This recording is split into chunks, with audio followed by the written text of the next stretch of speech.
Tomb Raider game has finally arrived in the form of a much needed reboot, but was the risk worth it? I'm happy to say it definitely was.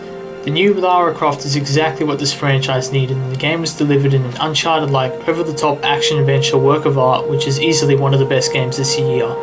The story starts off with Lara looking for adventure, but things go wrong when the ship is split in two and the crew find themselves stranded on an island. As Lara explores the island, she begins to realise that there is something not quite right. Despite how much deeper the story goes, I won't say much more for fear of spoiling some of the game's surprises. But as you go through the story, whether it's through the flashbacks or through the written diaries found throughout the map, it all comes together nicely to present an emotional yet epic adventure. One of the most surprising elements of the story for Tomb Raider this time around was its emotional side. Lara Croft's journey, unlike in the other games, is only starting, and she has to do some nasty things for the first time in order to survive, and the game does a great job at showing all of this in such a brutal and real way. But another aspect that surprised me was the character development, not only for Lara, but for the whole crew.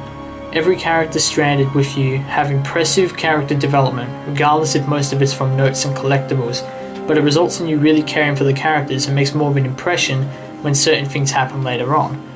When it comes down to it, the story for Tomb Raider was very well done, and although it takes 8 to 10 hours to beat, it will stick in your mind for much longer.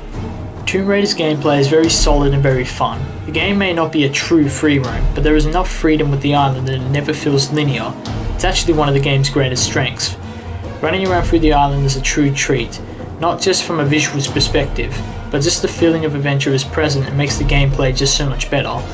This, along with the seamless integration from cutscenes, amazing set-piece moments, and cinematic gameplay equal to the likes of Uncharted, help make the gameplay feel fresh and bring you in. Platforming scenes in Tomb Raider feel very polished, the aiming controls feel very tight, mostly with the bow, hunting is a joy, and the upgrading system is just fine.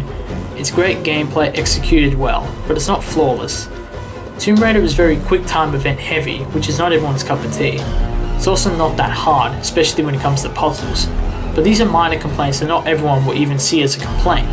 But as I said earlier, the gameplay is very polished and very fun. When it comes to the environment of Tomb Raider, all I can say is this.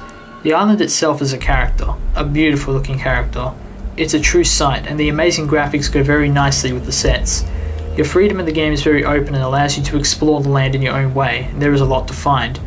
When it comes to the sound, it's just as good. The voice acting is great, especially for Lara herself. Like I said earlier, the character development is good in this game, and the voices only help learn more about them. Mix these up with a soundtrack that has its moments and sound effects that truly make the island feel alive, and you have a game that not only looks but sounds great too. The replay value for Tomb Raider may seem like a lot at first, but when actually attempting to get 100% in the game, you realise it just isn't that much time. Once the story is done, you can return to the island and finish up whatever you have left. Each section of the island will have a list of the things you can do or collect, which include finding all the camps, documents, relics, maps, and other items. This may seem boring and cheap replay value on paper, but the fun of exploration in this game make it one of the only games with fun collecting gameplay, alongside the Batman Arkham series.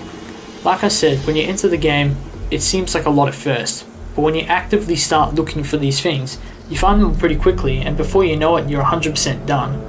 Don't forget you can still upgrade all your weapons and abilities to the max and collect all the trophies, but in the end it's the same story. Now don't get me wrong, the time I had looking for these and getting 100% was surprisingly fun. It still took a bit of time.